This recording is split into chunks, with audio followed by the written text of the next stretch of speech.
খেল চাই কেনেকুৱা লাগিছে? ভালেই লাগিছে। জমুত 7 আৰু বিকাশ 7 কোনটো দলক ছাপোৰ্ট কৰিবা? মইতো নিজৰ দলটোকে ছাপোৰ্ট কৰিব লাগিব। জমুত দল কোনটো দলক ছাপোৰ্ট কৰিব? খেল চালেহে গম পাম কোনটো টিম জিকিব কোনটো হাৰিব। তথাপিতো মই এই বিকাশ টিমটোৱে ছাপোৰ্ট কৰিছোঁ। ঠিক আছে। এই খেলখন চাই কেনেকুৱা লাগিছে? খেলখনটো উপভোগ কৰি বহুত ভাল লাগিছে বাৰু। দুখনমান খেল মই পৰিচালনা কৰিছিলোঁ, অকণমান ভাগৰুৱাৰ কাৰণে বহি আছোঁ এতিয়া বৰ্তমান।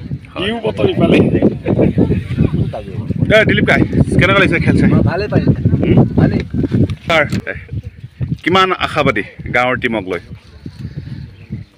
বৰ্তমান মই বিগিনিঙৰ পৰা মানে আৰম্ভণিৰ পৰা খেল উপভোগ কৰি আছোঁ। গতিকে মই আশাবাদী জমুত টিমে ফাইনেলত জয় হ'ব বুলি আশাবাদী। ক'ব নোৱাৰি খেলৰ কথা, ঘূৰণীয়া গুটিৰ কথা। তথাপিও মই জমুত টিমৰ জয় প্ৰায় নিশ্চিত বুলি ভাবোঁ। মই কামলিৰ কাষলৈ আহিছোঁ। ধাৰাভাষ্যকাৰ মোৰ সহযোগী কমেণ্টেটৰ বিনোদ তাহু ডাঙৰীয়া আছে। কেনেকুৱা গাঁৱত এখন খেল হৈছে, এক সুন্দৰ এক বাৰ্তা বহন কৰিছে আৰু খেলৰ জৰিয়তে আমি ভাতৃত্ববোধৰ এক পৰিৱেশ ৰচনা কৰিব পাৰোঁ। ইজনে সিজনক চিনা জনা হয়। গতিকে কেনেকুৱা লাগিছে অনুভৱ? আজি হয়তো ভাষাৰে বুজাব নোৱাৰে এটা অঘটনৰ কাহিনী বুলি ক'ব লাগে। এই যিটো মঞ্চ জমুত টিমে যিটো মঞ্চ দিছে, এটা খেলৰ মঞ্চ দিছে, মই নিজকে বুজাব নোৱাৰে এটা এক মুহূৰ্ত বুলি ক'ব লাগিব। আজি তিনিদিনে জমুত টিম যিটো টিমটোৱে ক্ৰিকেটৰ প্ৰতি আগ্ৰহ নৱপ্ৰজন্মৰ মাজতে এক আশাৰ ৰিং সৃষ্টি কৰিবলৈ সক্ষম হৈছে, নজনাক জনাবলৈ সক্ষম হৈছে। সেইকাৰণে মই আজিৰ দিনটো এনেকৈ ফাইনেল খেলখনত উপনীত কৰে ইমান নীৰৱতাভাৱে খেলখন পাৰ কৰিছে। মই জমুত টিমলৈ বহুত বহুত ধন্যবাদ আৰু পৰৱৰ্তী সময়ত এখন খেল অনুষ্ঠিত কৰি আমাক দৰ্শকবৃন্দলৈ খেলুৱৈপ্ৰেমী ৰাজ্যলৈ এক আশাৰ বতৰা কঢ়িয়াই আনে, তাকে মই কামনা কৰিছোঁ। ধন্যবাদ।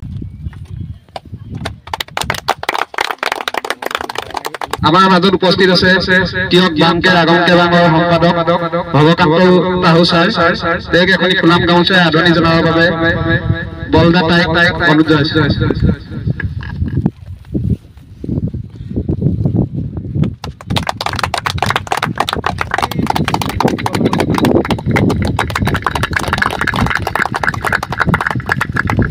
বিজ্ঞান শিক্ষক তেখেতক এখন ফুলাম গামোচাৰে আদৰণি জনাবৰ বাবে শান্তনু তাইক অনুৰোধ জনাইছোঁ। উপস্থিত থকা কবি শিক্ষক যতীন মিলিদেৱক আমাৰ খেলৰ আদৰণি ভাষণ দিবৰ বাবে অনুৰোধ জনাইছোঁ। 1965 চনত 2 নং কাইমাৰী বনৰীয়া গাঁও মিচিং গাঁও হিচাপে ইয়াত সংস্থাপন হোৱা এই গাঁওখনত আজি জোনাক নামি সঁচাকৈ ইমান ভাল লাগিছে। তাহানি যেতিয়া আমি সৰু আছিলোঁ, আমাৰ কাইমাৰী গাঁও বুলি ক'লে আমাৰ সকলোৰে মনত আছে য'ত ৰাস্তা ঘাটৰ অৱস্থা নাই, য'ত 80% মানুহে আৰ্থিকভাৱে অনগ্ৰসৰ আছিল। কিন্তু সেই 2 নং কাইমাৰী মিচিং গাঁও কালক্ৰমত এতিয়া অনন্য আৰু অদ্বিতীয়। এটা কাৰণে গৌৰৱ অনুভৱ কৰোঁ, আমাৰ কাইমাৰী মিচিং গাঁৱৰ ঐতিহ্য আছে, গৌৰৱ আছে, গৰিমা আছে, থাকিব থাকিব থাকিব। এই যে আজি যে জমুত ক্ৰিকেট ক্লাবে এখন খেল আয়োজন কৰিছে, এই খেলখনৰ যিটো শিপা, এই শিপা আজিৰ পৰা বহু বছৰ আগতে 1975 চনতে ৰোপণ কৰিছিল। ইয়াত কেইবাগৰাকী স্বনামধন্য ব্যক্তিয়ে, তাৰে কিছুমান ব্যক্তি আমাৰ মাজত নাই। পৰৱৰ্তী সময়ত স্বৰ্গীয় মালিৰাম দাই দুৰ্দান্ত দেখি আমাৰ ঘনশ্যাম তাহু, ঠিক তেনেকে লীলাকান্ত মিলিটো দুৰ্ধাস ফুটবলাৰ আছিল, যাৰ এটা শ্বটত শিমলু গছৰ ডাল ভাগি যোৱা আমাৰ মনত আছে। আৰু আমি তেনেকুৱা ধৰণৰ সাধু যেন লগা কথাক আমি জানো। ঠিক তেনেকুৱা বহুত ব্যক্তি আছে 2 নং কাইমাৰী মিচিং গাঁৱত। গতিকে সেই পৰিৱেশটো তাহানিতে ৰচনা হৈছিল।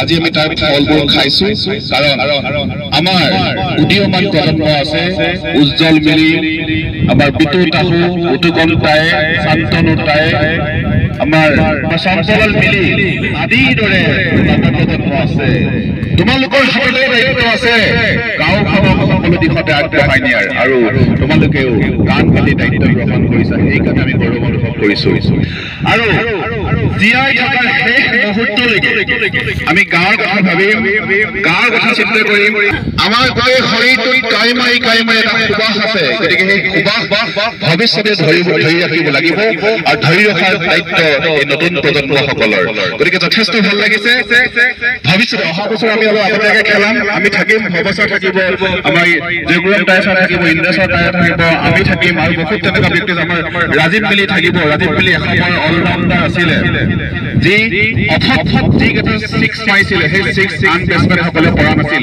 আমাৰ দিনত অফ ছাইডত খেলা প্লেয়াৰে কম আছিল দুজন প্ৰাক্তন খেলুৱৈসকলকো আমি এটা দিন আনিম আমি তেওঁলোককো এদিন পৰিচয় কৰাই দিম ভৱিষ্যত সময়ত তেওঁলোকক আমাৰ মাজলৈ আনিব লাগিব প্ৰাক্তন খেলুৱৈসকলক বিশেষকৈ 2 নং কাইমাৰী মিচিংৰ প্ৰাক্তন খেলুৱৈ বুলি ক'লে আমি ক'ব লাগিব অনিল কাইৰ নাম অনিল কাই প্ৰায় 12 বছৰ 13 বছৰ অধিনায়কৰ দায়িত্ব গ্ৰহণ কৰিছিল পৰৱৰ্তী সময়ত চিত্ৰাম তাই গোটেই আমাৰ যদি লুইতপৰীয়া যদি আমি অঞ্চলত চাওঁ চিত্ৰাম তাইক সকলোৱে চিনি পায় এগৰাকী ক্ৰিকেটাৰ হিচাপে ঠিক তেনেকৈ বৰ্তমান সময়ত অংকুৰ পাপু আমাৰ পুতুকন হৈ ওলাইছে ঠিক তেনেধৰণৰ আৰু সুবাস বিৰতি কৰক কাইমাৰী তাৰে কামনা কৰিছো আৰু জমুট ক্ৰিকেট ক্লাবৰ দীৰ্ঘায়ু কামনা কৰিছো উজ্জ্বল শান্তনু পুতুকনহঁতৰ নেতৃত্বত আগন্তুক দিনত কাইমাৰীত এক অনন্য বিচ ৰোপণ হওক সেউজীয়া হওক খেলেৰে সেউজীয়া হওক খেলৰ বিচ ৰোপণ হওক তাৰে কামনা কৰি মই সময় একাষাৰ সামৰিছো ধন্যবাদ জয়টো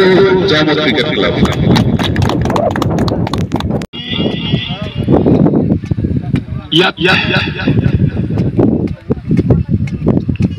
1975 চনৰ পৰা এই আমাৰ গাঁৱৰ ইতিহাস আমি জানো আমাৰ এই গাঁওখনত শৈক্ষিক পৰিৱেশটো ৰক্ষা কৰিবৰ কাৰণে প্ৰথম আমি চেষ্টা কৰোঁ আচলতে খেল ধেমালিৰ জৰিয়তে আমাৰ শাৰীৰিক মানসিক উৎকৰ্ষ সাধনৰ উপৰিও আমাৰ ঐক্য আৰু সম্প্ৰীতি ভাতৃত্ববোধ আমাৰ গঢ়ি উঠে গতিকে মই জমুট ক্ৰিকেট ক্লাবলৈ বহুত ধন্যবাদ জনাই পেলাই মোৰ বক্তব্য